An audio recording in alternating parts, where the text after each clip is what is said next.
Now, when it comes to Genesis 3, the story of Adam and Eve and the fall, I often find that it's a lot like the creation story of Genesis 1 or the flood story of Genesis 6. And what I mean by that is that people end up so intensely arguing as to whether those stories are meant to be seen as actual historical events or as myths or maybe a combination of the two, that they end up missing the whole point of those stories, what those stories are meant to teach us. So in this brief video on Genesis 3, the story of Adam and Eve and the fall, I want us to look at the moral of the story.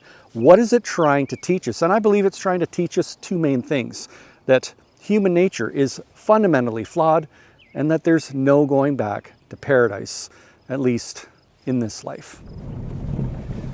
Now, however you want to take Genesis 3, one thing that it clearly teaches is that human nature is fundamentally flawed. That it's like driving on a high, narrow mountain road in a car with bad steering, that if you were to take your hands off the steering wheel, then the car would immediately veer off over the side. Human nature has a natural bent towards evil, and the individual, the culture, the nation that doesn't actively compensate for that will go over the side.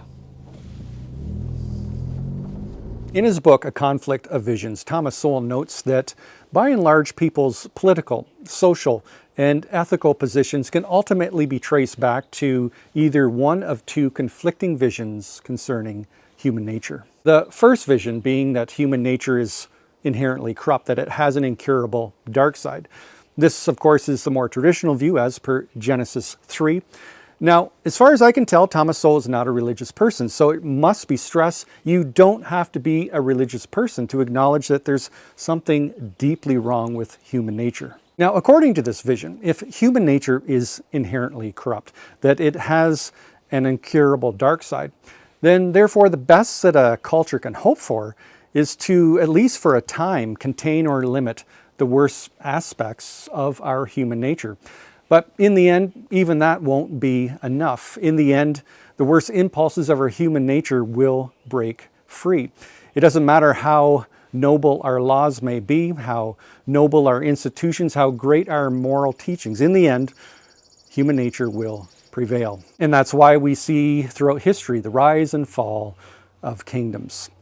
So basically, according to this view, the best that we can hope for is that in our lifetime we keep the red-eye wolves at bay and train up the next generation to do the same. Now, what must be stressed about this vision concerning human nature is that a perfect world is therefore impossible. In other words, there's no going back to paradise.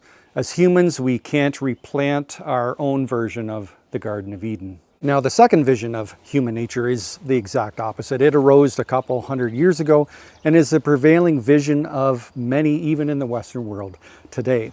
According to it, human nature isn't fatally flawed. Rather, it is perfectible, just as long as you have the right people in charge with the right policies and with enough power.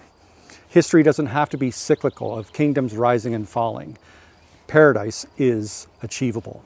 Well, if the 20th century has anything to teach us, it's that if we try to create heaven here on earth, we end up creating hell.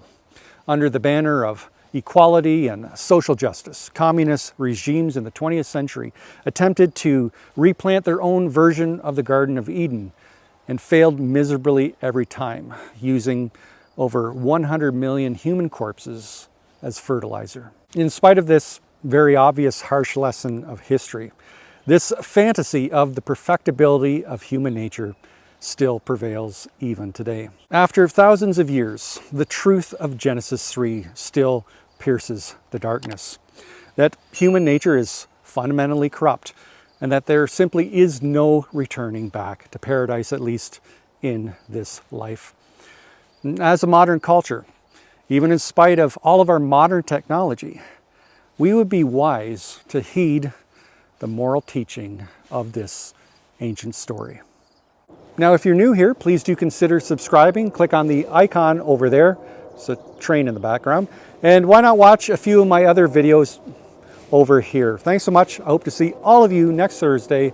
Bye for now and God bless.